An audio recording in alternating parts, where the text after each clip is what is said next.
7-1 സ്കോറിൽ ജർമ്മനിയോട് തോറ്റപ്പോഴും കഴിഞ്ഞ വർഷത്തെ കോപ്പയിൽ അർജൻറ്റീനയോട് തോറ്റപ്പോഴും 24 വർഷം കപ്പിന് വേണ്ടി കാത്തിരുന്നപ്പോഴും ഞങ്ങളുടെ മനസ്സിന് ഇറങ്ങിപ്പോയിട്ടില്ല.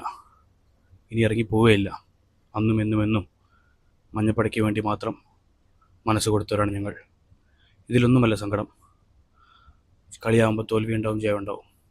എന്നാൽ ഇതിനൊക്കെ പുറമെ ഞങ്ങൾ ആഗ്രഹിച്ചിരുന്ന, അല്ലെങ്കിൽ നമ്മളെല്ലാവരും ആഗ്രഹിച്ചിരുന്ന, ഏതൊരു ഫുട്ബോൾ പ്രേമി ആഗ്രഹിക്കുന്ന ഒരു റെസ്പെക്റ്റ്ഫുൾ റിട്ടയർമെൻറ്റ് നമ്മുടെ സുൽത്താന് കൊടുക്കാൻ നമുക്കാർക്കും സാധിച്ചില്ല. ആസ് എ ടീം ബ്രസീൽ ഇന്നലെ കാഴ്ചവെച്ചത് വളരെ വളരെ മോശമായൊരു പ്രകടനം തന്നെയായിരുന്നു. ഒരു തരത്തിലുള്ള മികവുറ്റ കളിയും ബ്രസീലിൻ്റെ സൈഡിൽ നിന്ന് വന്നില്ല. ശരിക്കും ഇന്ന് നെയ്മർ കരഞ്ഞുകൊണ്ട് പടിയിറങ്ങി പോകുമ്പോൾ ഒരു ബ്രസീൽ ഫാനിന് മാത്രമല്ല, ഒരു ഫുട്ബോൾ ആരാധകനും സഹിക്കാൻ പറ്റില്ല. ശരിക്കും അദ്ദേഹത്തിൻ്റെ ലാസ്റ്റ് കളിയിൽ ഒരു ഗോൾ സ്കോർ ചെയ്തുകൊണ്ട് പിരിയുക എന്നുള്ളത് മാത്രമാണ് അദ്ദേഹത്തിന് കിട്ടിയൊരു ഭാഗ്യം. അല്ലാതെ അദ്ദേഹത്തിൻ്റെ കരിയർ കൊണ്ട് വലിയൊരു നഷ്ടം തന്നെ അദ്ദേഹത്തിന് സംഭവിച്ചിട്ടുണ്ട്. ഇത്രയും വെള്ളക്കിയ ഒരു പ്ലെയറിനെ നമ്മൾ കണ്ടിട്ടേ ഇല്ല.